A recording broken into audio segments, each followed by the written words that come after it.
Today's episode is brought to you by High Noon Podcast Rivalry Week. It's High Noon.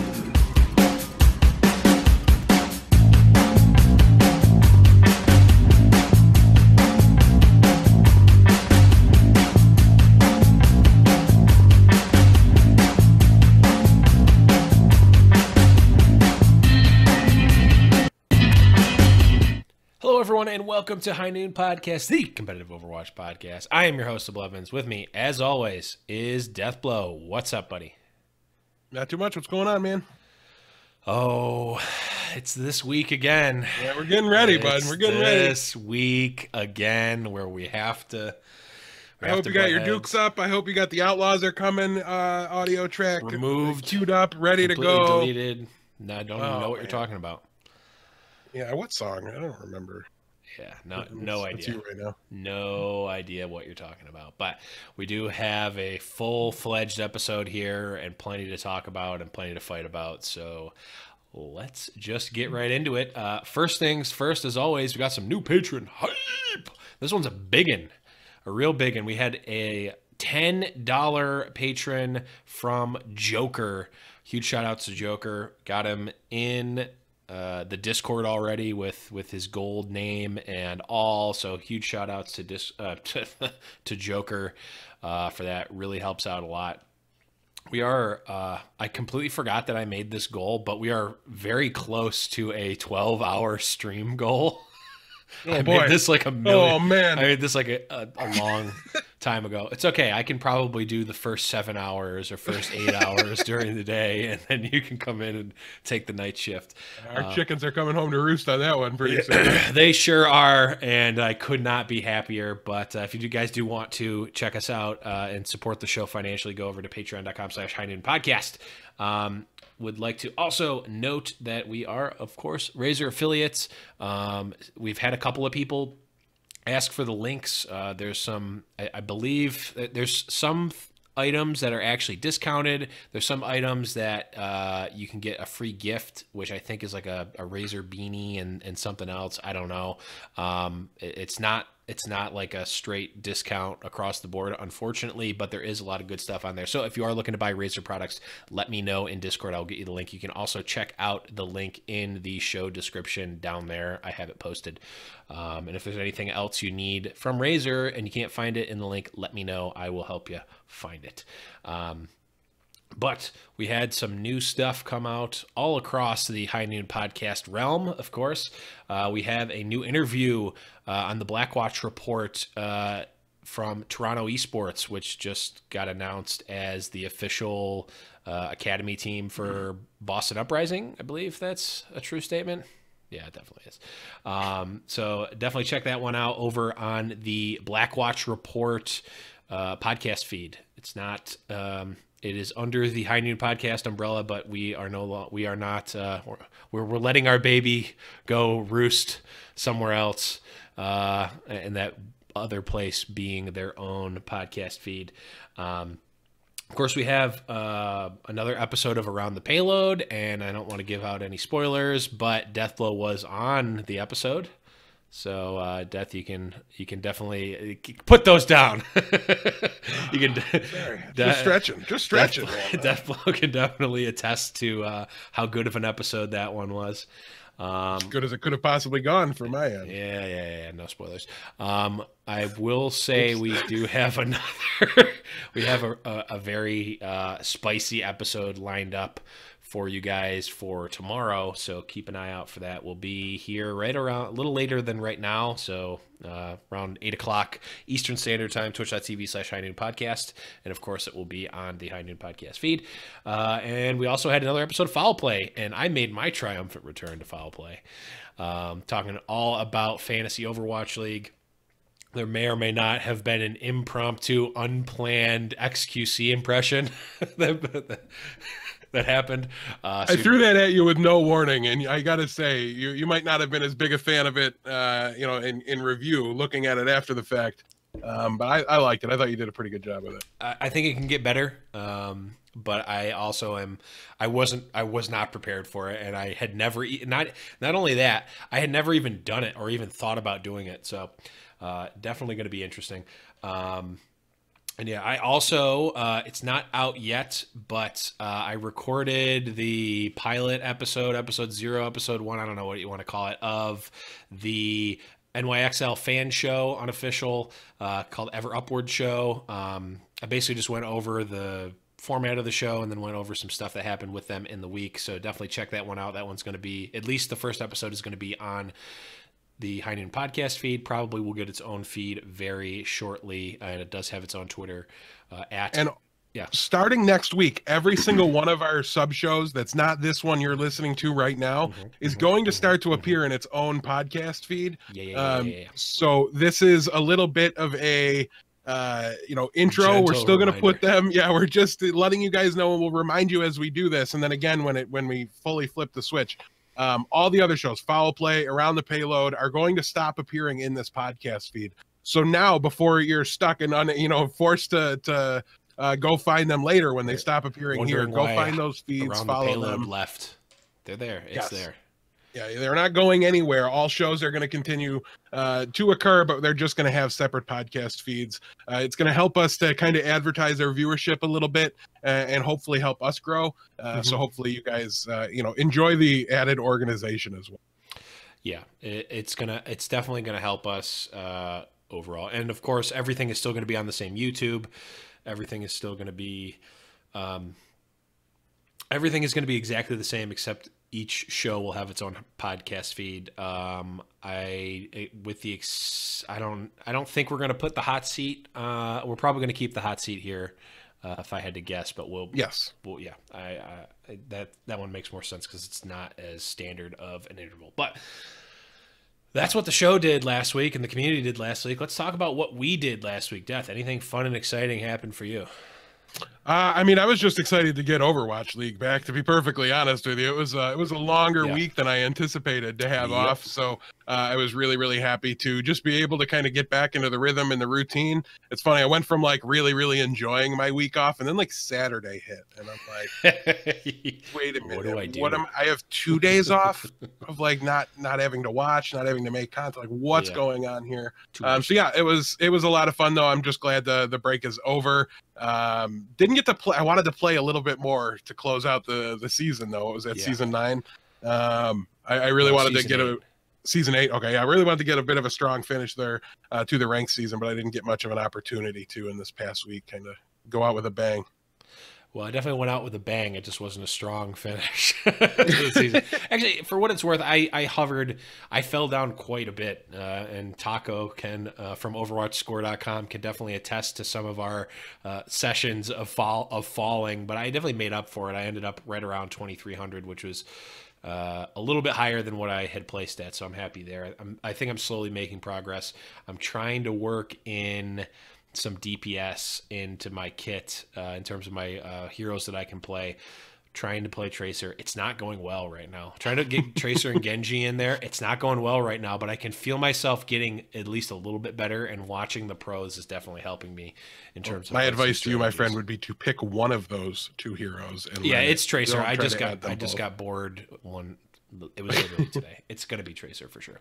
But let's move right along, and I can kind of continue what I did last week, and it's gonna pour over into the, of course, favorite segment of the show. Overwatch Today Meme of the Week. That, of course, is the Overwatch Today Meme of the Week, and this one comes actually courtesy of my girlfriend, and so here's the backstory.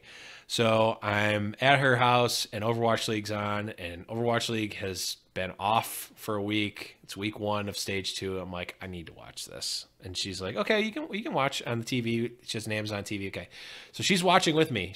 She's great. She knows literally nothing about Overwatch League besides what she hears from me talking. She doesn't play Overwatch. She doesn't really know how the game works. So I'm like, she's sitting with me watching. I'm explaining it to her, and you can start to see the gears start to turn. She's starting to get stuff. It starts to make sense. Overwatch League obviously done very well. She still doesn't know the strategy or anything, but she is coming from a complete nothing to watching Overwatch League.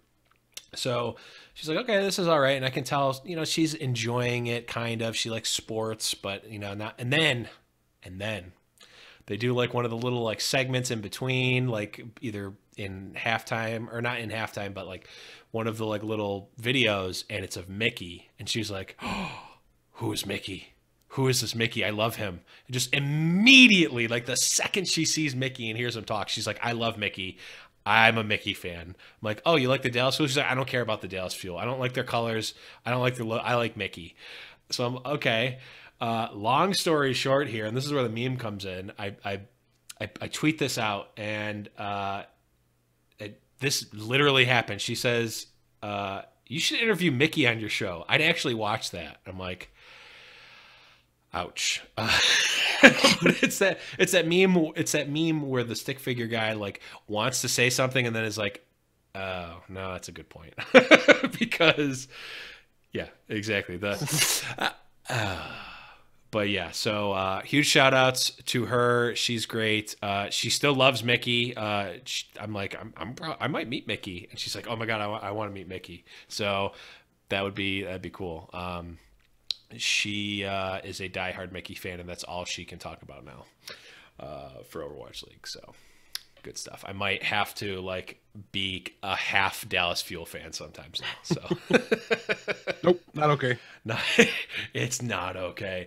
But let's move Everybody's on. a Mickey fan. That's always okay. That is true. So there's limits. There's limits. Come on. That is true. Maybe Mickey will get traded to a team that's not despicable. But I don't even hate the Fuel, honestly. But No, we don't. Yeah, you're just buying into my rivalry on accident. So you're gonna have some explaining to do in Discord for a change. Yeah, Well, I'll take the heat by the end of the episode. I promise. I'll just post a ton of no fuels in the Discord.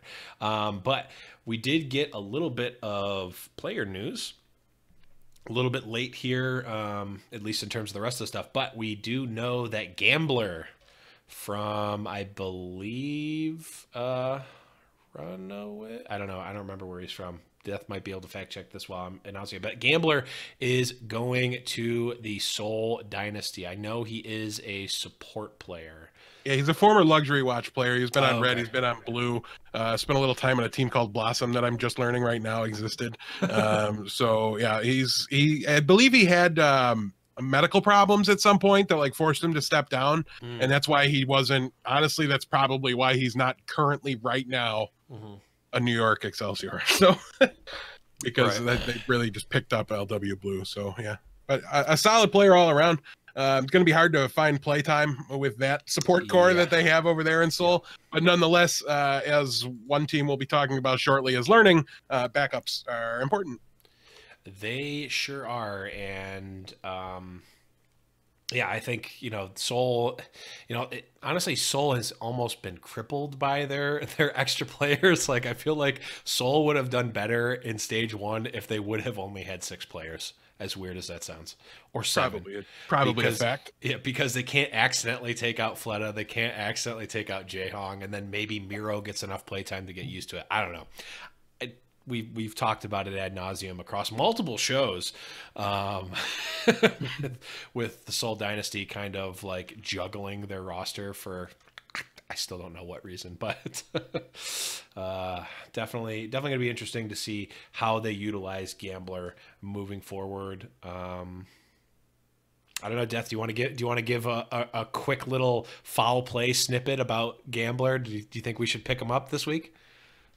I mean, no. He's something I would do. You might want to make a move like system, that. Honestly, yeah, he's not going to be yet. You're gonna have to wait a little while. But when he does come up, I mean, this is somebody you might want to hold on to if like you're counting on and playing either Toby or Jaehong, because this would then be the reservist or the fill-in that's going to step in. So in the event you lose one of those guys to an injury or something where ahead of time, this would be a good handcuff to bring in. But otherwise, I can't imagine he's enough playing time that you can like reliably use him. He's probably just not going to start over Toby or Jaehong, I wouldn't think. Well, we also probably would have bet with as close to 100% certainty that Seoul wasn't going to bench Fleta, yet here we were in stage 1. So anything can happen. But let's move right along to the tournament talk. And this is where I get to introduce the new revamped audio match ticker here. And yes, I know that there were audio issues with it before. Those have been fixed. This has been checked out. It's been reviewed, and there's been some complaints about the music. They were for me. They were all from Deathblow. Yep, 100%. But no one else said that they liked it, so I'm assuming everyone else hated it as well. So the dubstep music is gone. You know, we're staying on brand now. We're staying on brand, and I'll just play this, and let me know what you guys think about it.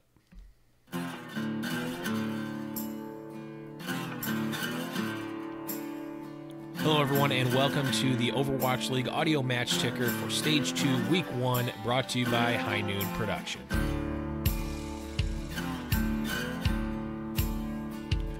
For Wednesday, February 21st, we saw Seoul Dynasty beat LA Valiant 4-0, Dallas Fuel defeat the Shanghai Dragons 3-1, and Los Angeles Gladiators defeat San Francisco Shock 4-0.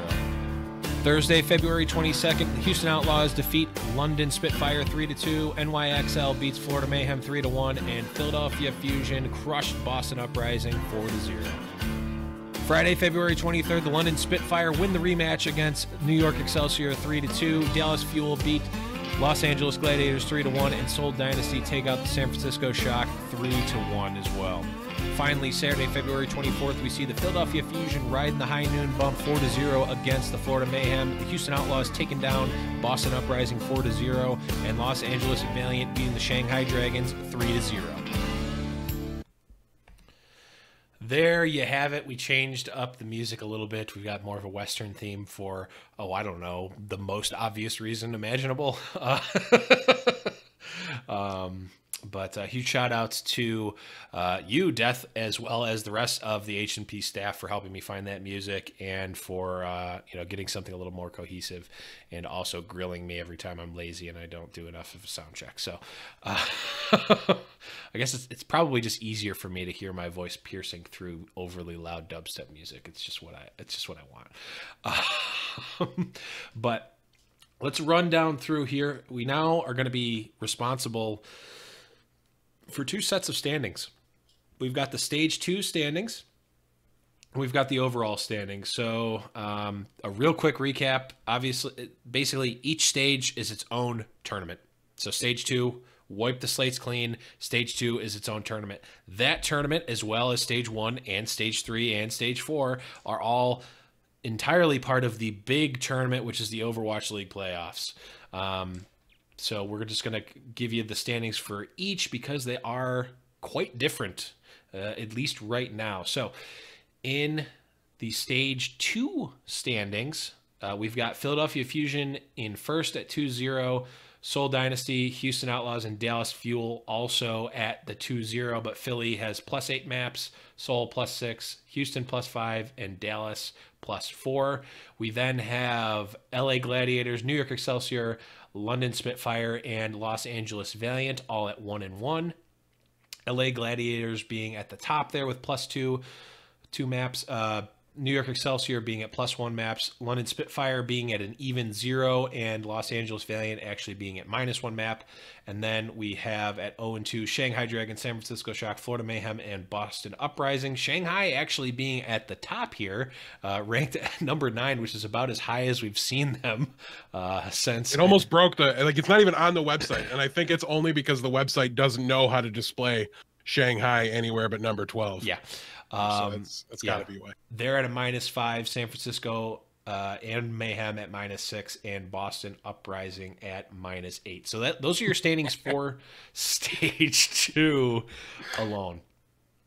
Sorry, that made me happy. Just that last bit there. I mean, I got to say, Philly, you got the High Noon bump. You haven't lost since Tucker Roberts, the president of Philadelphia Fusion, has been on the show. We're changing that this week, Tucker. You're going down. Yeah, I realize that New York doesn't actually play Philly this week, so no, we're keeping it for another week. I'll give you one extra week, but you have to lose against New York. Okay, deal. Okay, deal. Got it. He said yes. No, I checked. I just got a text. It said yes. But for the overall standings, we have here New York Excelsior at 10-2, Houston Outlaws at 9-3, Seoul Dynasty also at 9-3, London Spitfire 8-4, LA Valiant and Philly Fusion also at 8-4. We've got Boston Uprising at 6-6, Gladiators and Fuel at 5-7, San Francisco Shock at 3-9, Florida Mayhem at 1-11, and Shanghai Dragons still looking for a win here at 0-12. So, whew, man. Well, we'll talk about the matchups this week. I think this might be a good week potentially to bet on the Dragons. I mean, sure. We'll talk about. We'll we'll definitely. You have no interest in your pick'em record, staying good. That's all I'll say about your picks this week. Right. That's one. That's one thing I forgot to mention here. So I had I posted a picture, a screen cap of the rankings from the Pick'em this week, and I was at number 3 overall in the High Noon Podcast Pick'em. Head over to highnoonpick'em.com, go to the feature tab, join the High Noon Podcast one. Guys, how can you let me be at 3rd? I picked like 2 to 3 troll picks every week. Come on. Yeah. He's picked the Florida Mayhem so many times, it's disgusting. We've really got to step our game up here. I really could be in first place if I didn't pick the Mayhem so many times. Like honestly, now I've dropped back down. I dropped down to 8 in no small part because I picked the Mayhem to beat the Fusion. But yeah, this really. I mean, come on, guys. Like, let's be honest. I should not be here. I'm probably not going to be on the first page after this week, after these ridiculous picks, or I'm going to be in actual first place. There's 2 options here. I'm going to be either completely out of the running, or I'm going to be in literal first place. So I'm shooting for the moon, guys. Don't let me win. But we've got with the audio match ticker actually being in a decent spot. We're going to do the analysis a little bit different here, and talk about like what happened, what happened last week. Yeah, so we're not going to have as much of a conversation about every single matchup. Yeah. We're just going to talk about a couple bullet point things that kind of occurred throughout the week. Have some open conversations. The first topic here is the new meta. I mean, we've been talking about it, how it's going to affect these teams, what's going to happen. So let's look in at what some of these teams are actually playing and what kind of is being played across the board. And the first thing that was apparent to me watching these matchups is that Sombra is back. These players are not interested in your PTR buff, Blizzard, sorry, your buff or nerf, whatever it is. I don't know, your change of Sombra. Yeah, it's a solid burf. They want to, at least for now, use it the way it is, and clearly, they're using it in kind of the old role, right, where it's more of a support player. You're farming up the EMPs to use on defense, namely Volskaya, a couple other spots. But yeah, Sombra is definitely back, something I didn't really expect. Part of the reason why is because Temple of Anubis was always a Sombra map. And when we saw it in stage 1, 0 teams played Sombra on it. So it was a little confusing. It was a little bit at the beginning, but then they kind of went off of it. Yeah, they just completely got away from it. And maybe we see that happen here again. I don't know, but it was way more prevalent than I expected it to be. It was all over the place. They were playing it on even Route 66 a little bit as well. So there's multiple places it needs to be, developed or hated out of the meta if it's going to be taken out. But nonetheless, I thought it was great to see. We've seen a lot of these players grow as Sombra players, especially the support players that kind of probably weren't planning on picking it up when the hero got released. And then when the strategy came out, they all kind of had to. So it was great to see some of them get back into it. The other big thing to notice was that there was a lot of Soldier 76 around this week, which meant a lot of, I think, specifically a lot of players were seeing different amounts of playing time than expected, because there's a lot of Soldier 76 specialists out there. There's a lot of other kind of traditional hit scan players that don't really play them too much. So I thought that created some some interesting talking points in a lot of the matches. Very specifically, we saw a lot of AKM from the Dallas Fuel. Yep.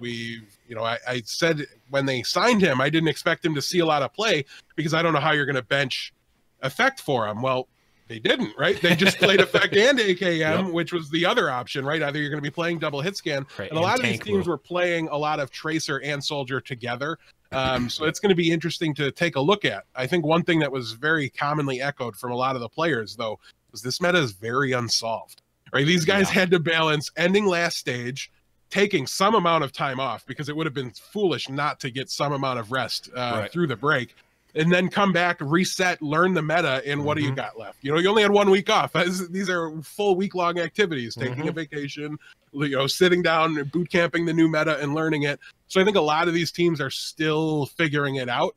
And I think Soldier 76 is a very safe hero choice. He heals himself. He's very mobile. He takes advantage of high ground, which is kind of an easy, basic strategy to plan around and to try to execute forever.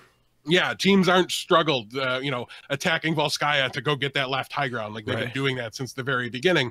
And the Soldier 76 players, I think, really saw a boost in play. So we saw a lot of AKM, I'd say, on probably like half to 3/4 of them of the maps for the Dallas Fuel. Yep. And there was some other differences as well. One more in particular we're going to be talking about next. So I'll save that. But yeah, so I do personally expect both Sombra and Soldier to see less play as the stage goes on. I do expect Sombra to stick around, but I think there's a decent chance by the end of this stage, we're not really seeing very much Soldier at all when things get figured out. That's not me guessing that's what's going to happen. I'm just laying it out there as an option. Okay. Yeah. I think he's going to find a solid spot in the meta. He's just really good at like laying down consistent pressure, pressuring healers, and just kind of forcing them, back out of different positions, things like that. He's just a really strong all around character. So right now I think he's seeing a little more play than he normally will going forward. Yeah. And one last thing about Soldier 76, and it kind of ties into something that we thought was going to happen and be prevalent, but kind of almost flopped a little bit, was Ana. We definitely saw more Ana this week than we did in stage 1, but I also think we saw Ana kind of get countered more than we have in the past. We saw, Jaehong on Ana, obviously, and we saw Ana in some other spots for other teams as well, and it seemed like that was the level 1 of this new meta. Everyone knew it was going to be happening, so everyone already had a plan for it. It's like, okay, just jump the Ana, dive the Ana. The Ana's dying a bunch. We saw in looking at the fantasy points that Ana was really not a big point scorer in terms of fantasy. So I think a lot of people were either like, okay, we're going to counter the Ana, or we're going to run Ana Soldier and have that nano visor as just a, it doesn't really matter what they run. We're just going to power through it. And that's definitely like we'll go right back to the Magic the Gathering analogies. It's like the first week of a new format, half of the people are playing burn because it's like you don't know, the control decks don't know what they need to play around, so you're just going to play the most linear and powerful strategy because the control decks are not going to be packing specific counters to your burn deck. So I think that's kind of what Nano Visor was. I agree. I think we're going to see less Soldier. I think we're definitely going to see less Ana unless they change how they're playing it. And I do think Sombra Lucio is almost like it's almost like Zen Mercy in a way, where like the Sombra is doing a weird thing and kind of healing a little bit, almost like Zen is healing a little bit, but also does a lot of damage. I don't know. I think it's definitely open for sure. Agree with you there. And I do think that we'll see less Ana and we'll see less Soldier unless AKM just forces it. Yeah, it could just be about a lot of these teams too, right? What they have on their roster, what they want to use, and then if one of them's having more success, right? It's kind of like what Reinforced said. They were talking about it on the desk. It's like, yeah, nobody really knows what's going on now, but in a couple weeks' time, one of these teams is going to break it, and everybody's going to copy them, and then we're going to be back to our kind of our very cut and dry meta situation again. So we'll have to wait and see who it is that does kind of break it and comes up with the strategy. We will have to wait and see. I think we can, if it is Dallas, it'll probably be the Soldier meta. So we'll have to keep an eye on that. The last thing I wanted to take note of And actually, real fast before I even do that, in regards to the Ana question, I think the Ana playtime has a lot to do with maps, because when you look at maps like Gibraltar, and you have that, there's just a high ground defense on first point. Like, it just plays so well for a character like Ana that can stay back there, use the scope. So I think the map pool is really favoring Ana at the moment. And then we did see, just the ridiculously high skilled players like Jonak and things like that, like just hit nutty sleep darts that were just out of this world. And if players can continue to do that, like the impact that those kind of plays have on fights, I think really derives the value of Ana. So might take a little bit for the players to get fully back into the swing of things playing Ana to make the high impact plays with their sleep darts and their anti-grenades. Anti-heals are obviously a big impact play as well. The last thing to note in the meta is that Mercy didn't really disappear. I mean, she's way less frequently picked, which is great. And I think she's in a decent spot now, because now she sees play, because on occasion you're going to play a comp that has like a Widowmaker and you want to be able to damage boost him and you want to be able to pick him up if he gets picked in the Widow duel. But for the most part, the pick is about like, and the value of the hero comes from, yes, it's still Valkyrie centered, but it's more about just the healing output that you can do when you do Valk, as opposed to the players that you can bring up now. It seems to be in a much more balanced and steady spot. But I think a lot of teams kind of played Mercy, because they weren't maybe playing scared's the wrong way for it, but they were playing safe. Because they just they knew there was a decent chance they didn't have it right, or they weren't sure what the other team was going to play. So we can just play this to help kind of res that player if we get picked, if they have the surprise Widow and we're not expecting it, something like that. So yeah, I thought that with a little bit more confidence and a little more clearly defined metagame, we'll see even less Mercy going forward. I don't know, anything else to add or anything else you noticed from the meta here? One thing, and we talked about this briefly in the live tournament talk on the Discord, discord.me/podcast. We have live tournament talk for all the matches. But people were like, why aren't we seeing, we saw Ilios, and we saw New York on Ilios, and Pine wasn't even playing McCree. And it's like, people are like, why in the world is Pine not playing McCree? And it's like, well, it makes sense. It's the domino effect. We don't see Mercy, therefore we don't see Pharah. And what you don't need to counter a Pharah is McCree, so you're not seeing the McCree to counter the Pharah. So they're not being Mercy, in a way, leads to there not being McCree. Now, I think they changed up a little bit, and I actually do think we ended up seeing Pharah and or Mercy and or McCree on that map too, but it wasn't like an automatic, like, well, they're going to have Pharmacy, so we need the McCree to counter it, and go in and do that. The other thing is that we saw a lot more Reinhardt in places that we wouldn't normally necessarily see it. King's Row, how great was it to see not only a winning attack on King's Row that included and featured Zarya, Hanzo, and Junkrat, but to have that composition literally go untouched through the entire, like, it was the most dominant anything that happened throughout this this entire weekend was the Houston Outlaws attack against the London Spitfire. They just absolutely crushed it, and it was great to see. It was a different style of Overwatch than we've seen in a long time. It was, I mean, anytime you bring Hanzo out and he's super successful like that, like, it's just a really hype moment, because it's not something you get to see a lot. But a meta's good when you can play Junkrat Hanzo into your opponent and crush them into the ground with it, especially when that opponent's the stage 1 champions. That lends credence to that it wasn't just like a fluke goofy thing, like they weren't just flexing on somebody. That map was very in play. Everything about that was screamed that was this serious, this is our strategy for this map go. So I was really happy to see that. Yeah, we definitely saw some of the Zarya specialists come out. Spree is the one. I'm literally owning. That was my favorite call out from the weekend. Just super funny. But yeah, moving things along here, the next topic to discuss, those Philadelphia Fusion, who have not dropped a map so far this stage, 8-0 on the weekend. Their best player in stage 1, maybe not their best player overall, that could have been Carpe, but really close behind him. At least their best human non-fish player, let's say, their best non-fish player on the Philadelphia Fusion was, I think most people would agree, Shadowburn. Right. And he definitely led to this 8-0, right? Like he had a lot of play time, got a bunch of fantasy points. Like he did. Benched, He did. Screwed every single one of my fantasy teams. Played 0 maps. EQO, Yep. the Israeli player who was late to arrive in the U.S., was eligible last stage, but just couldn't get here for whatever reason. We assume it's a visa issue, but we don't know. Came in, started for Shadowburn, looked really, really good. I mean, this is a player really good. We saw him play in the World Cup this past event, but I mean, Israel didn't do great, so we didn't see a lot of EQO in that stage. But he did have a little bit of LAN experience from there. He was on a lesser tier 2-ish team in Europe, and but we all know how light Europe was in tournaments or anything to do for a while leading up to the contenders, which he didn't participate in. So almost completely unknown quantity, and EQO steps in. And for one of the biggest shoes to fill on Genji possible in Shadowburn, did a phenomenal job. It was a really, really different style of Genji from Shadowburn. But most notably, EQO showed the ability to flex to the Soldier 76, which is something that we did not see ever in the history of Shadowburn playing this game. We have not seen him flex over to the Soldier, at least that I'm aware of.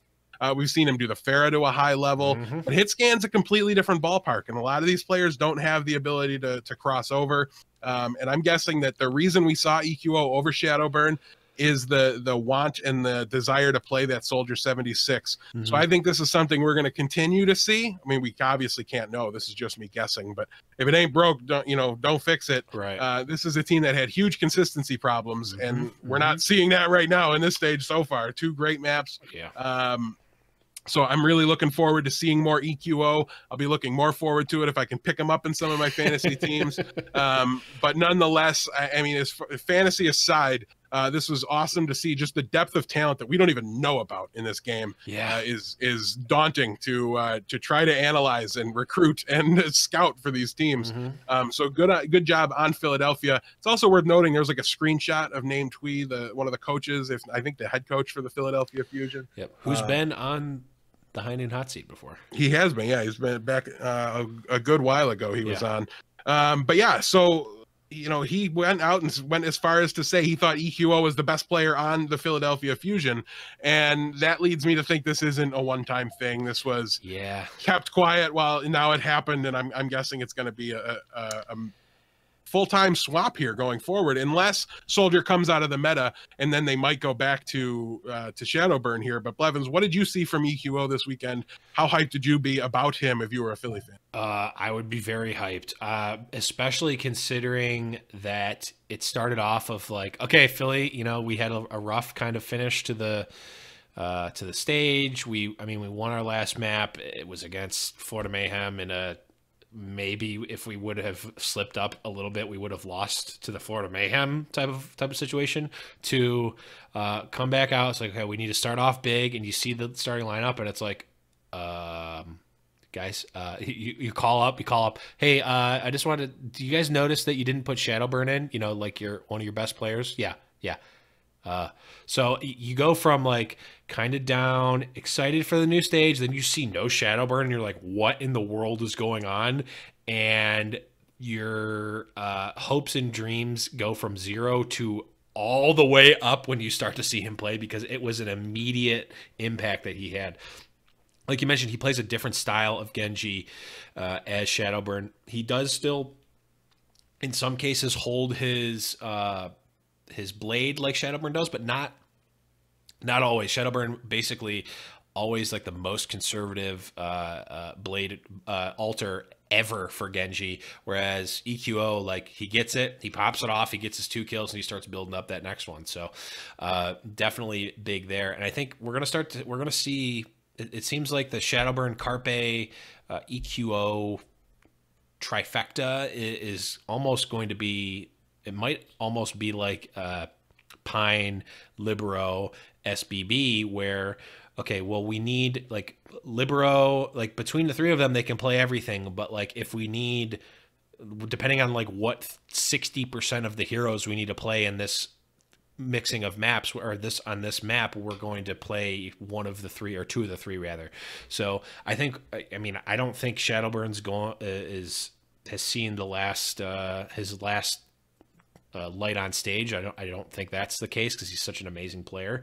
But I do think that certain maps are going to lend themselves to be EQO Carpe maps. I don't think you're taking out Carpe. He's just don't. Yeah, the Don't hero take pools don't out make Carpe. sense for it, and he's been, like I said, just the best fish in the league, hands down. Yeah. You know, he's been phenomenal. He's had the highest ceiling of any of the players on the Philadelphia Fusion. Carpe, like undeniably has been a huge flash skip. Like absolutely, like You could can't not pay be- yourself for using the made a terrible word. It was a good try, though. It was a good try. I thought I could get it past you. Yeah, maybe but just sneak it through. yeah, but no. You know, it's possible, and we talked about this on Foul Play yesterday, Death. We might be on Shadowbird trade watch, potentially. Yeah, that's a serious option. If EQO can continue to, we don't know for sure that this guy can't play Pharah as well as Shadowburn. We saw him play it a little bit. It wasn't as good. I was going to say, I wouldn't have thought he could play Genji anywhere near as good as Shadowburn. I would not so have who bet knows? that. That's for sure. He played it good. But yeah, he if played he it all can right. prove to be good on the same heroes that Shadowburn is and not be much of a drop off, and then be better at other heroes, then they could very easily shop one of these two players. You'd have to think they keep the one with the wider hero pool if they're going to be moving somebody. But I guess that depends on what the people you're trading for want and what you want from the team, Right. and from the player. So we'll have to wait and see exactly what happens there. But yeah, it was a really, really interesting scenario. And I agree with what you said, or I don't know if you said it for sure, but I think EQO did a better job. Like when you have Shadowburn and Carpe out there, you have two huge PogChamp players that can solo carry your team, and they kind of cannibalized each other a little bit, and might have been part of the problems with their inconsistencies because the talent was always apparent, especially with those two. But with EQO, it seems more like he's trying to complement Carpe, and he's playing a more of a teammate role instead of like the solo carry, the ADC role, if this was a MOBA. And so I think that might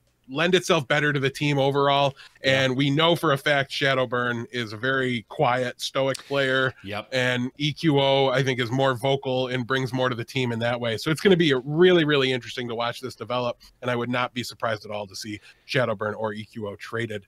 Most likely, I would say Shadow. I mean, on it, that's my thought. Again, I guess recency bias would lead us to believe that anyway, because we just saw EQO be so dominant. So why would you ever even think about removing him? But also, we didn't know that he existed 2 weeks ago. So there's always that. I could easily see Shadowburn being a build around me player for an expansion team next season. Yeah, 100%. If we don't see them traded, I wouldn't expect to see them both on the same roster next year. That's for sure. Yep. Moving along to the next topic here, as this was designed to take a little bit less time on the overall, but we do see two teams in particular coming out of this week with having some significant struggles. There's the Los Angeles Valiant, and then there's the Boston Uprising. Sorry, I thought it was downfalling for a second after watching them play. But they had a rough week. Boston did not pick up a map win through any of their matchups. They played against the Philadelphia Fusion and the Houston Outlaws, who both ended up 2-0 on the week. So clearly they had a tough schedule given how hot Philadelphia is. But I don't think we really expected this. And I know Valiant fans were, really, really optimistic in the early parts of stage one, and they did tail off a little bit. The one thing I will say about the Valiant is, I don't know if we talked about this last week, they lost their head coach. So I believe his name's Cuddles. He's no longer with the team. He's moving on to bigger and better things somewhere else. We don't know what those are. We can't really analyze what that means from an organizational standpoint until we know where the guy went and what the circumstances are on his departure. So we might never know, to be honest. But nonetheless, the Valiant looked a lot like a team that lost their head coach and is on their third head coach in 2 months here. It's kind of a rough go, and it's a tough ask for these players. I don't know that I want to read too much more into it than that, other than to say I never bought in to this Los Angeles Valiant. I was never very, very convinced that they were what they looked like coming out of the gates. I mean, they're a supremely talented team, right? Their roster has a ton of talent across the board, but we've just never seen them play. and we've just never seen them put it together like this to compete with the top end teams. They were one of the teams that looked best when the best were over in Korea playing in Yep. Apex and Yep. things like that. So I was never all in on this team, and I think we're starting to see a little bit of their weaknesses shine through now that they don't have, you know, solid coaching help to kind of make their plans for them throughout the week.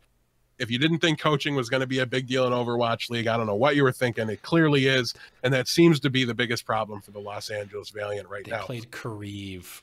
Other than the fact that they DPS don't play Grim Reality instead of Grim DPS Reality. ever and play Kareev instead. A little bit mind-boggling there, but we'll let Dogman eviscerate them on social media. We don't have to do that. Agree 100% with what he said, but nonetheless, my fantasy team that was playing Kareev, thanks them for what they did.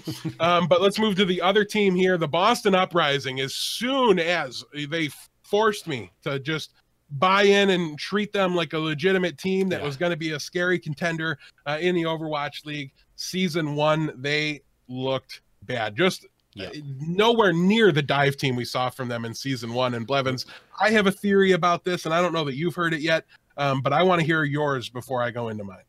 Yeah, I mean, we talked about there was a couple options that Boston could have. They were either going to continue their dominance, they were going to continue their momentum from stage 1. They were going to still be a top team. I mean, we had them, I believe, in the top, definitely as a playoff team for the power rankings in the community. Yeah, they were settling rankings. into about five, I think in the power ranks. Yeah, so it was possible they were just going to come in. They were going to complete remain at the top. I mean, between Striker and Dreamcasper, very flexible, very good players.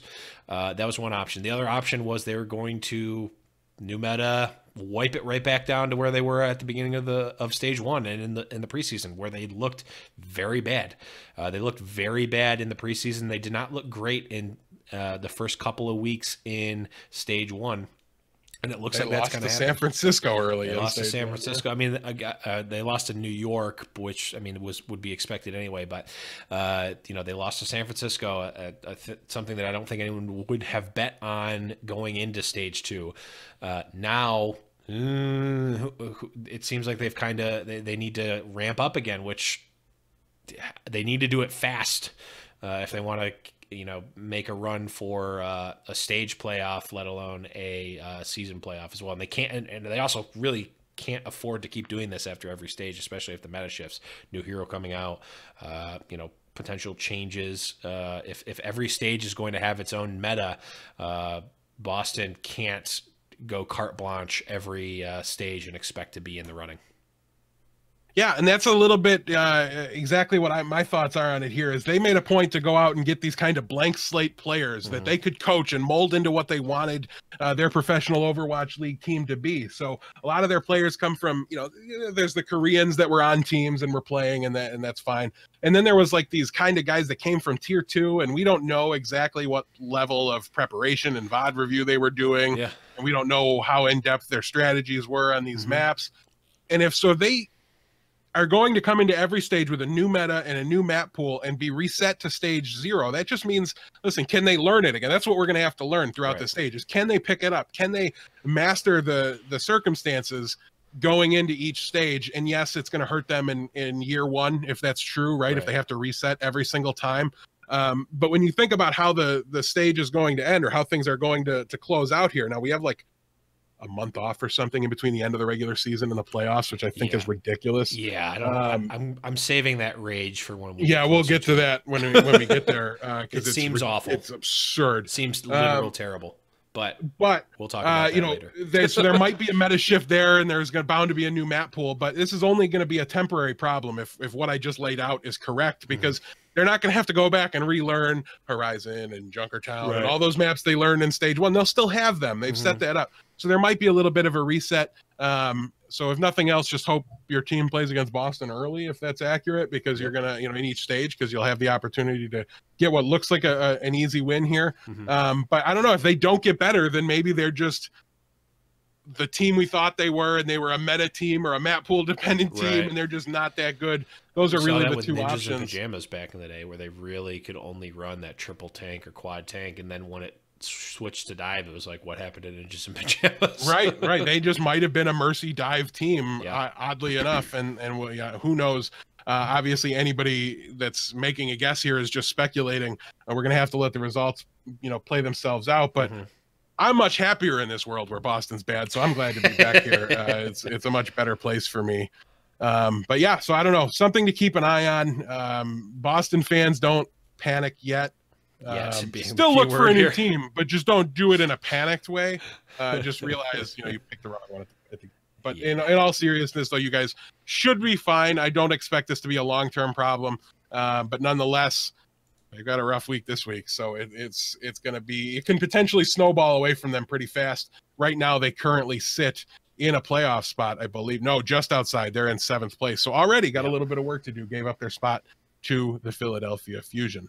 The last thing here, I don't know, Blevins, we're running a little late on time for this. Do you really want to go into this? I don't want to go too deep into it. All I want to say, I put down Mayhem looked decent, and really that was more of a Logix looks decent. He looks like he's finally kind of got his legs under him on land. He looked quite good against NYXL. Granted, NYXL wasn't at full staff, but that, Logix, independent of who he was playing against, and his team looked quite good. So maybe Logix fans and even Florida Mayhem fans have something to look forward to. It seems like he's kind of caught up where, he was, and I think a lot of the pros say he's one of the best tracers in the league, but it just has not seemed to be that way since Contenders. Like before, like it was like the finals of Contenders, he just like got space jammed. The Monstars came and took his talent, and he's just been playing it suboptimally since then. And it looked like this week he kind of rebounded at least a little bit.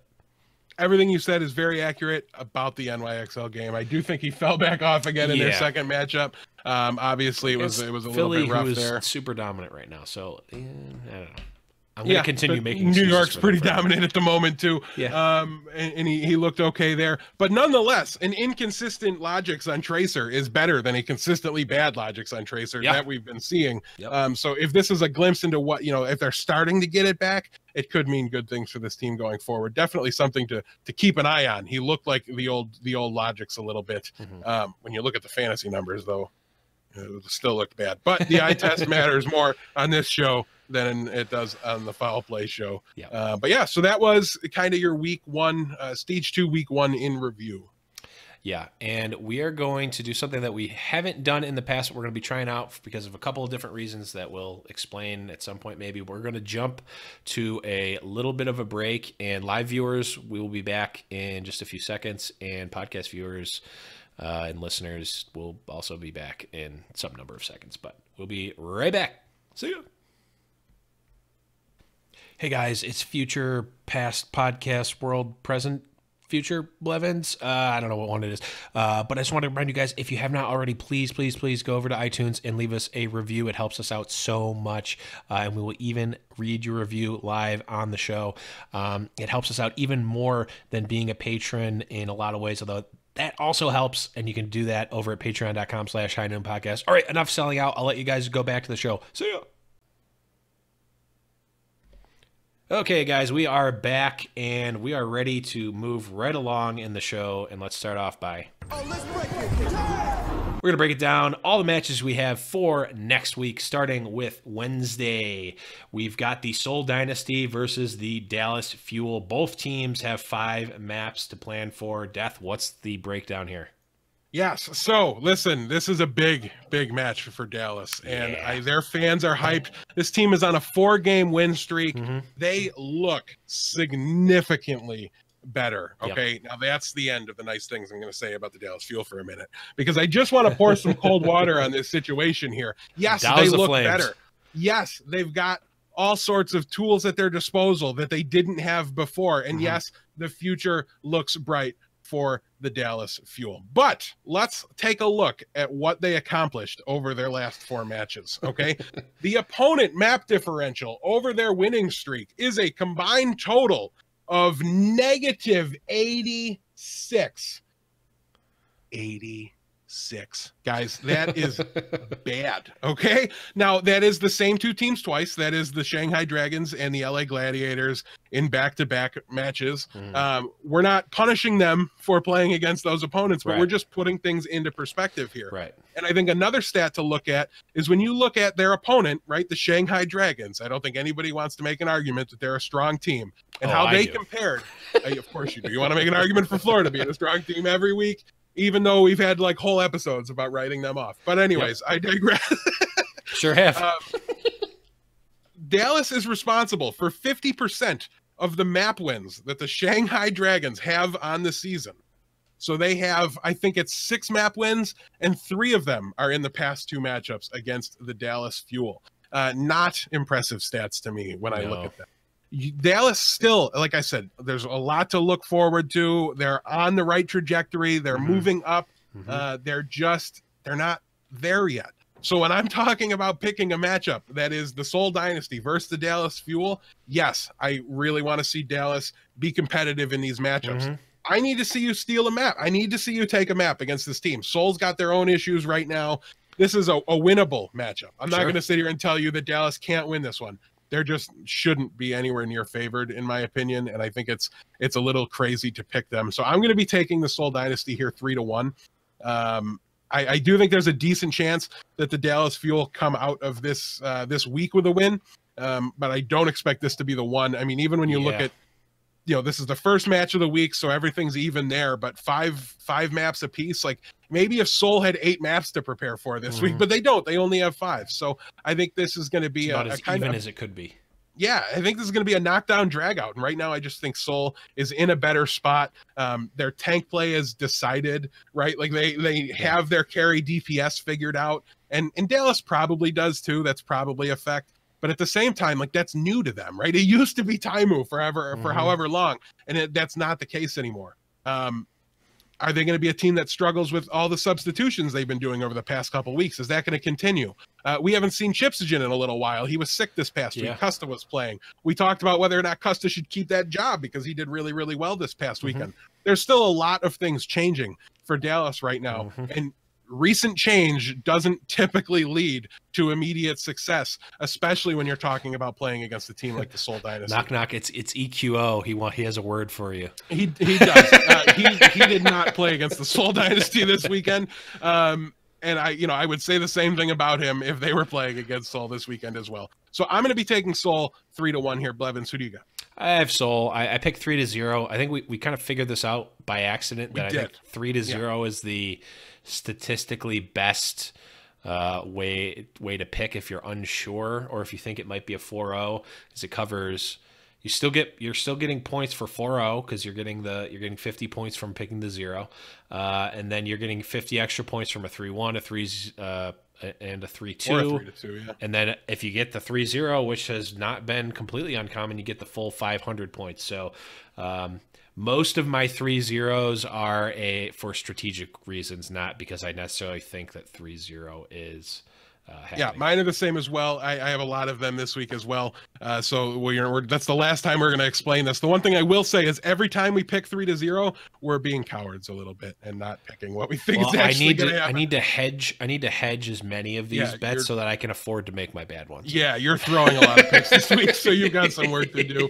And I'm still trying to I'm trying to claw my way back. So this is kind of like a 1-week trial for me to see how picking a couple 3-0s goes. We'll have to wait and see, or I don't know. We'll keep you updated. Since we can't win the prizes anyways, we might as well pass out all the hot tips and try to help you guys get into the run. I want you guys to win all of the leagues. And for what it's worth, the 79% of the fans on hidingpick'em.com have the Seoul Dynasty winning this one. But moving along, we've got Los Angeles Gladiators versus we've got LA Valiant versus San Francisco Shock. Valiant have 7 maps, Shock have 6. We both have Valiant at that cowardly yet safe 3-0. 88% of the fans are in favor of Valiant. Yeah, I think there's a bit of a just sheer tier of player talent issue at play when these two teams meet up. I think the Valiant are just a stronger team overall, despite the highs that the San Francisco Shock have been able to show us at times throughout the season so far. I'm not. On occasion, yeah. It's usually against lesser opponents. And if LA plays like they did last week, they're going to have problems. But I think they've got a new coach in. You have to think that issue is going to help resolve itself over time. And for the time being, I'm going to go ahead and pick LA to win. I'm not super confident in how close it's going to be. So that's kind of why you're seeing my 3-0 here. Yeah. But it's worth noting, if you're going to pick the LA Valiant to win, nobody's won 3-0 more than the LA Valiant. We've done it twice so far. That's a fairly decent percentage considering how many matches have been played. So that one might just be a legit you trying to pick what's actually going to happen for that team. One thing to note here is that I think at the end of this stage, Sinatra comes back online, or comes online, not comes back, comes online. So players like Baby Bay and Dante are potentially playing for their jobs here. Like one of those two is almost certainly playing for their job on the San Francisco Shock. At least they're uncontested starting position. Last week we didn't really see either of them step up, but one or both of them really does if they want to continue starting in going into stage 3. So that is worth noting that they have maybe a little more on the line than some of the other teams. To be more accurate, I think Sinatra unlocks the last week of this stage. Right, so they may, week 5. I mean, if they're not winning, if they're having a rough stage, they're probably not going to wait and they'll just throw them out there. So that it could be an interesting, fun last week of the stage. Shock. Yep. And then the last match for Wednesday is going to be LA Gladiators versus Shanghai Dragons. You've got Gladiators at 4-0. Because I'm not a crazy person. I've got Shanghai Dragons winning here, 3-2. Look, here's my notes. Fissure. Have you seen him? Have you seen him play? Yeah, Dude looks incredible. Yes. LA Gladiators definitely look better with Fissure. I will give you that. But I think, and this is basically the same tired excuse I've been making for the Mayhem, is that this is probably the best week for Dragons to get a win. They've got two potentially maybe kind of possible. I'm not disagreeing with the statement. I'm just dismissing it. I don't know. I would not.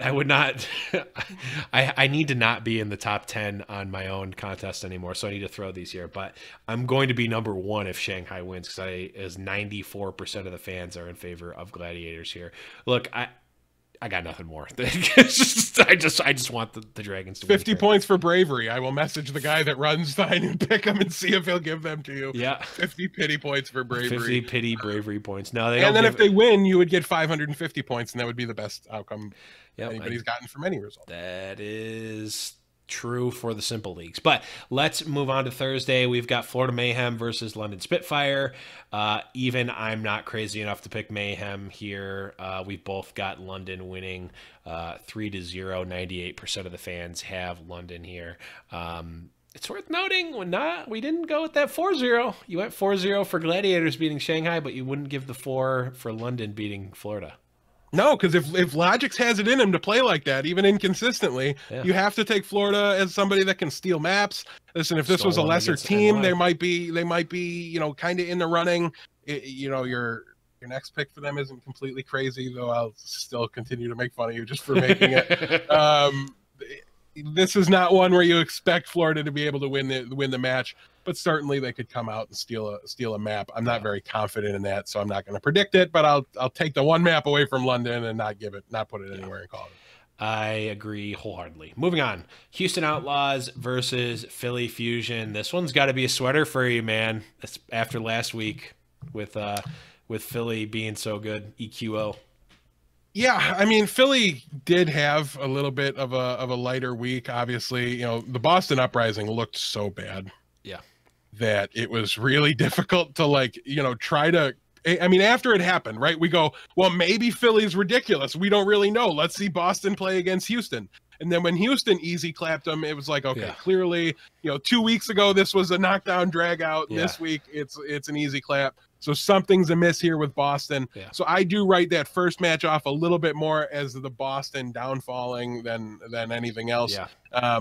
But obviously Philadelphia, they beat us last stage. They're not a team that you can take lightly. I do feel confident that Houston is going to be able to take this one, but it is not like a supreme confidence. I'm not going in like I would against Shanghai or right. Florida and 5-0 picking it here or anything like that. Right. So I'm going to take the 3-1. I'm going to assume Philly gets it together, potentially on Koth, although I got to say Houston looks like they've figured out control significantly from how they really even the end of last stage as well. We're not 100% sure if that's just London looks bad on Koth. There's certainly numbers to support that as well. But for the time being, I'm going to go ahead and take Houston 3-1 here. I just think it's easily the most likely outcome to me. Like you can put, I think, significant money on that.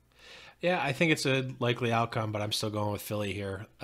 It's rivalry week. You're trolling. It's rivalry week. I need Houston to get demoralized here in a really close one that keeps them up and keeps them haunted at night, where they lose 3-2 in the last seconds of a tiebreaker map against a Philly Fusion. EQO just becomes a dominant force because I might be able to get him in one of my leagues. I need him to do well. But no, I think honestly, I think this one's going to be close. I think this one's going to be almost like the Boston versus Houston match of last stage. It very well that very well could be the dynamic that turns out here, or it's possible that who won that one? It was Houston, but guess what? Boston didn't have EQO, who's the new truth, at least for this week. We probably won't ever talk about. He's going to do Terry. He's not even going to play this week. We're just going to get benched, and we'll never see him again. We'll never talk about him. All this content. Shadowburn ate him. I definitely think so. The fans have Houston. 88% of the fans have Houston. I think. Oh, no, I'm looking at the wrong one. No, I'm fans have Houston 88%. 88%. I think this could be a flip here. I think 88 is high for this match. I do think that Houston probably is favored, but this is my flip of the week. Don't flip the Gladiators Shanghai match. That's just me trying to throw. Solid troll. I like it. No, it's not. You're not trolling. It's in the realm of flippable. You know what I mean? It is honestly. 88 Philly is a high. strong team. 88 is high, and Philly is a strong team right now. So yeah, 88's fair. I agree. It is not fair. Moving on, we've got New York Excelsior versus Boston Uprising. We've both got New York taking this one 3-0. Hey, whoa. Maybe I just put this in there to troll you. Maybe after hearing your pick on the previous match, maybe I'm thinking the Boston Uprising. No, I can't even say Go for it, man. Can't even get it out of my mouth. No, New York is going to win this one. I'm not sold on Boston actually being there could have just been some weird scenario behind the scenes that we don't know about with Boston. Yeah. And it really does keep me from picking this one 4-0. It's also worth noting Arc was out this past week, and that's really, I think, a large part of the reason why you guys have that loss on you already this stage. Yeah. And the only thing I'll say about this injury, because we don't have the reporting to tell us definitively what's going on, but Arc's tweet after the match when it was put out that he wasn't going to be playing, he said, "Wrist injury, rip, because of accident. I hope I get better soon." And I don't read this as a player that's confident that he's going to be coming back. I don't. Well, what kind of accident was it? Right. We really don't know. Did something fall on the guy? How bad is this wrist? We really don't know. And honestly, the score on this one is probably all that's up for debate when you look at your pick'em. But in the other one that they're coming up, I mean, you really need to pay attention to whether or not Arc is going to be back. And what his situation is, because he's a very, very impactful player, I think, for the New York Excelsior. Big shot caller for him. Yeah, big shot caller, a steady presence in their back line. And when Jonak's busy out there trying to slay the world, okay, he doesn't have time to heal all these, these mere mortals on his team. He's got heads to click, and so we'll have to wait and see. Playing mono on Lucio, flipping a tank player to the Lucio is definitely suboptimal. So something to keep an eye on and to weigh into your pick'em analysis here. But either way, they could play Like they might be able to play 5 people, and I might take New York on this one. If Boston plays as bad as they did last week, New York legitimately might be able to win it down again. I think it's mostly suboptimal because Janice gets to feed more maps. Just saying.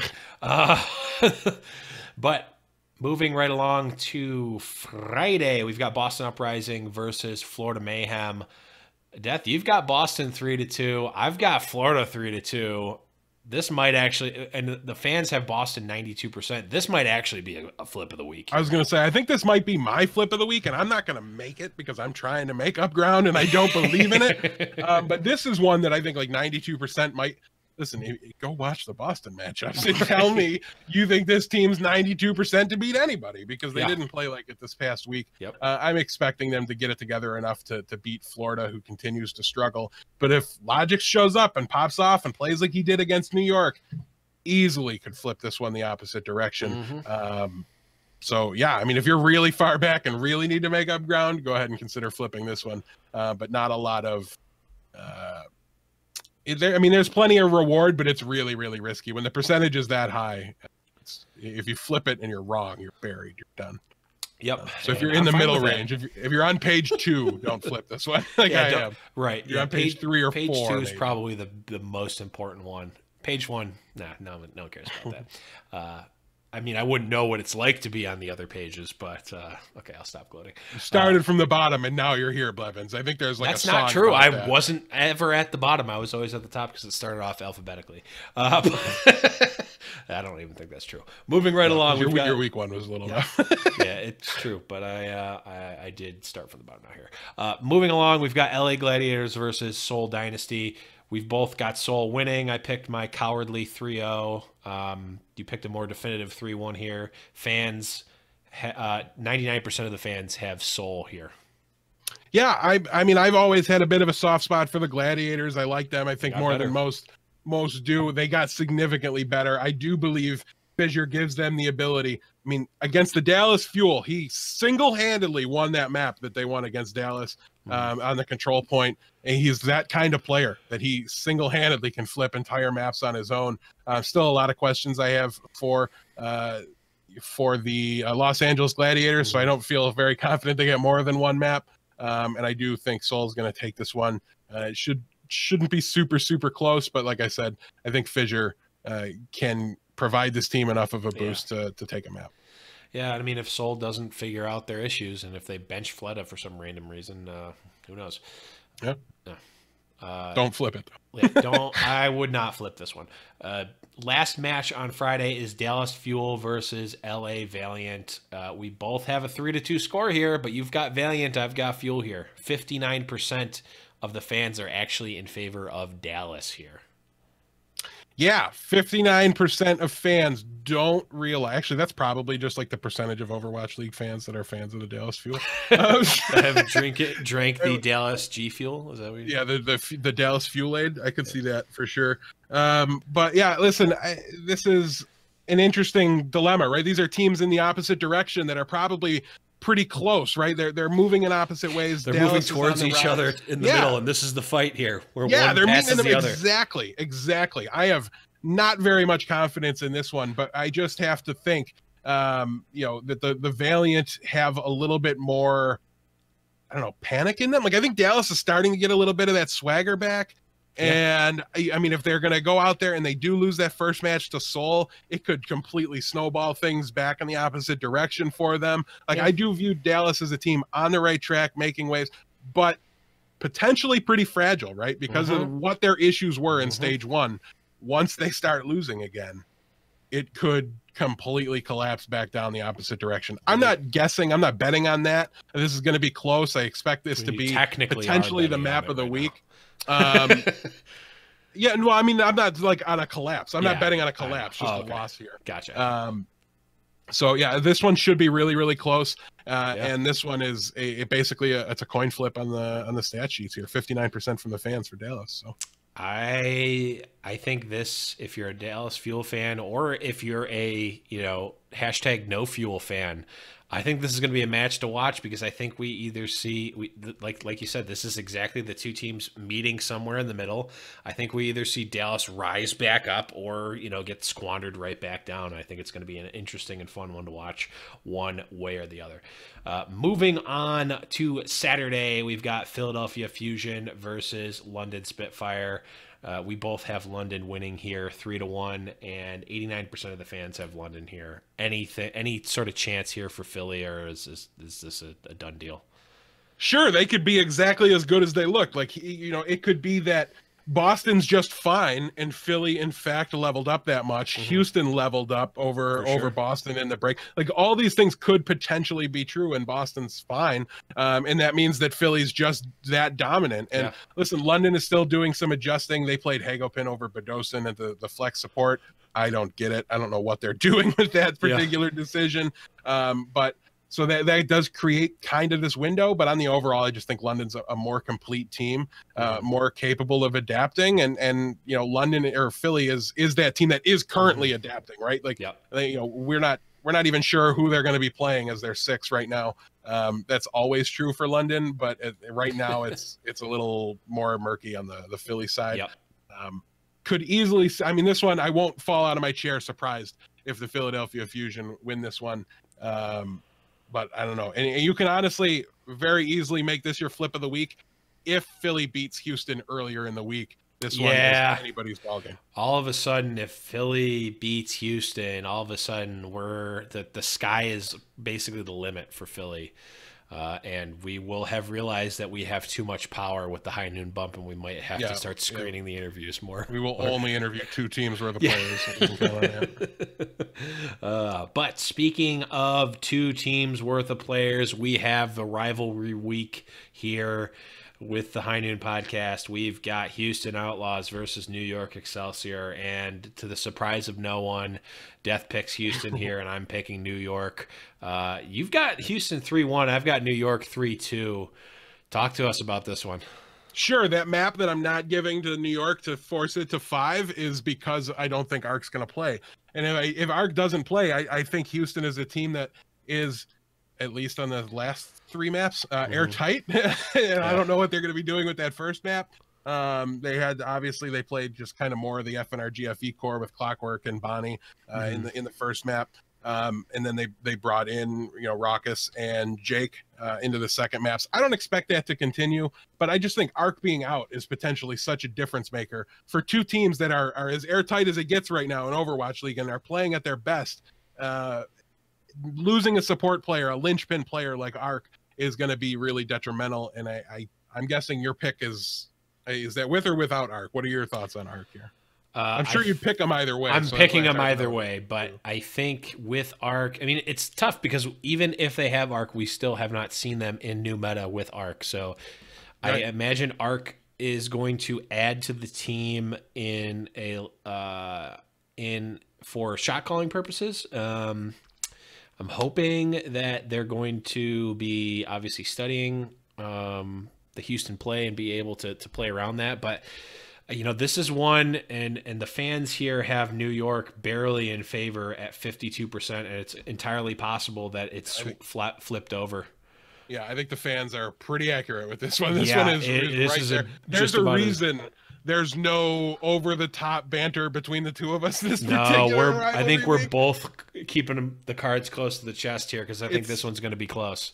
It's neck and neck. There's no confidence either direction. If I were to tell you that, Ark's going to play, but Houston's going to easy clap them, I would be lying, and you would be lying if you tried to say it would be easy. Yeah. So we'll do our smack talk. I mean, a different S word came to mind there. It was hard to get past. It didn't want to pay we'll up. do our smack talk after the fact in the form of gloating. Once it happens, I'm guessing. But we'll have to wait and see.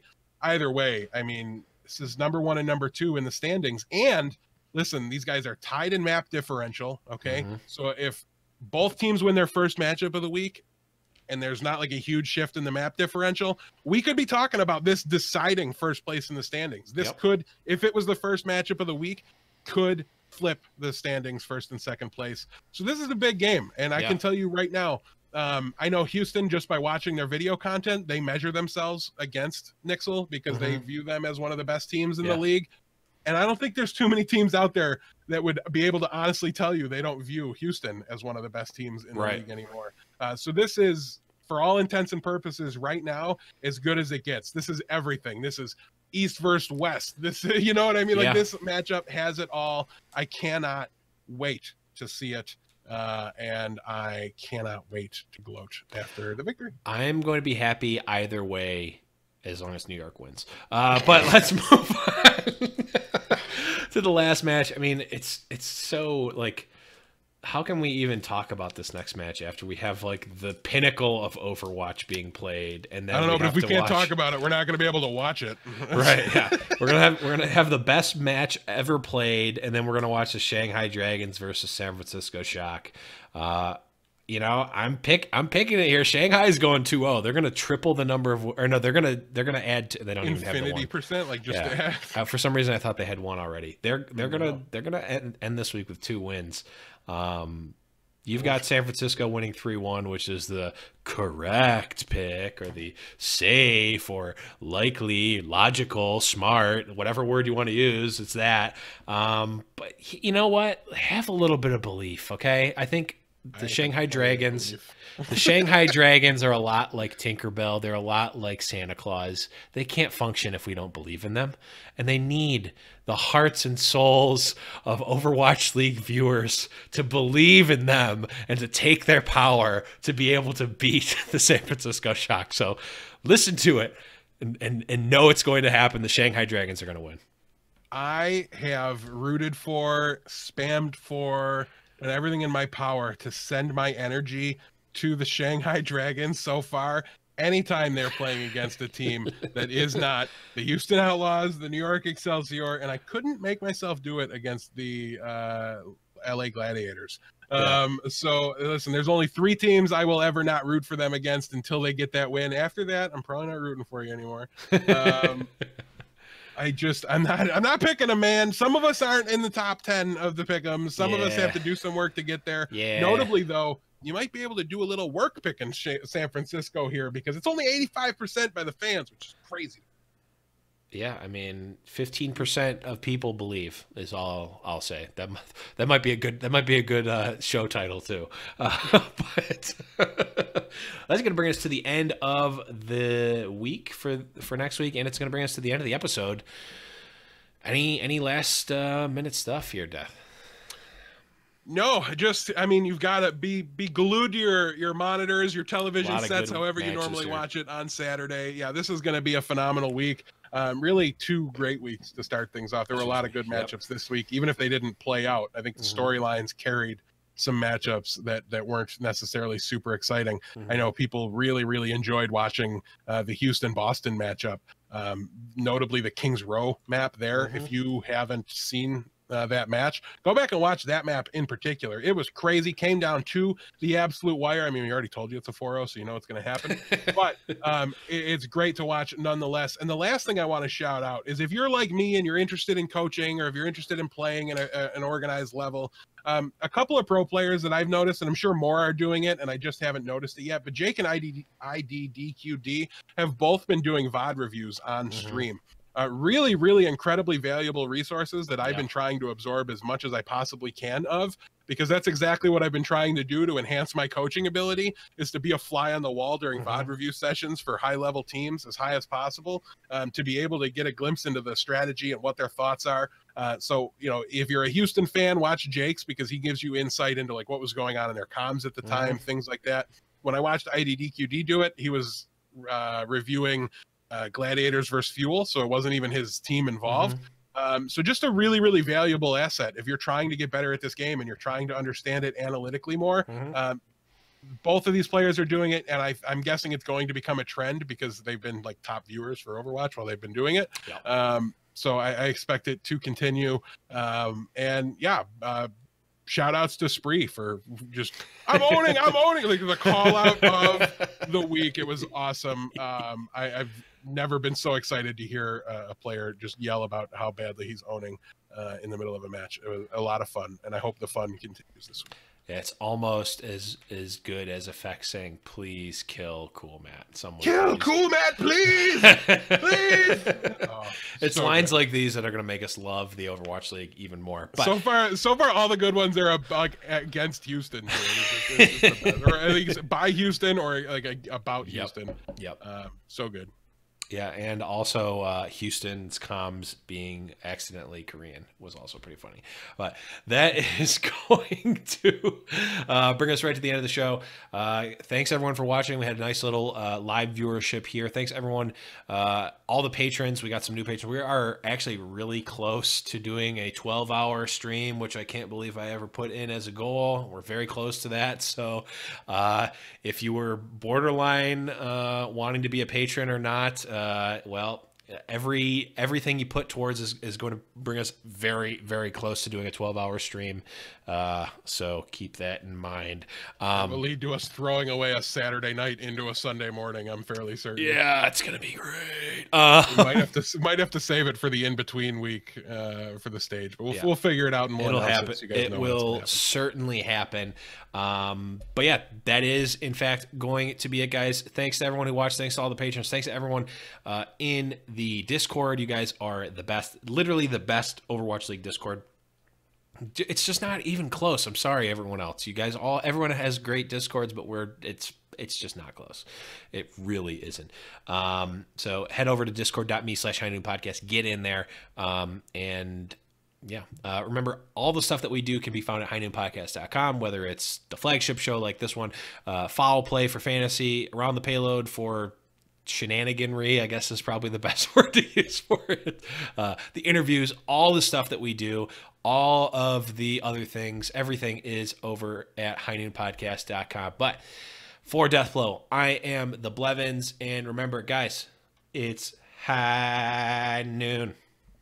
Got his boots and he put on his hat. He threw the coin away that same day. It's in his past and he's not looking back. He says, finding mine now, God's my way. He's not good, but he sure ain't bad. He'll make amends for the sins that he has. He says, I'll change the world one bullet at a time till I find mine. Calling it here first. Shanghai Dragons are going to come out of this week with more wins than the Houston Outlaws. Mark my words. What?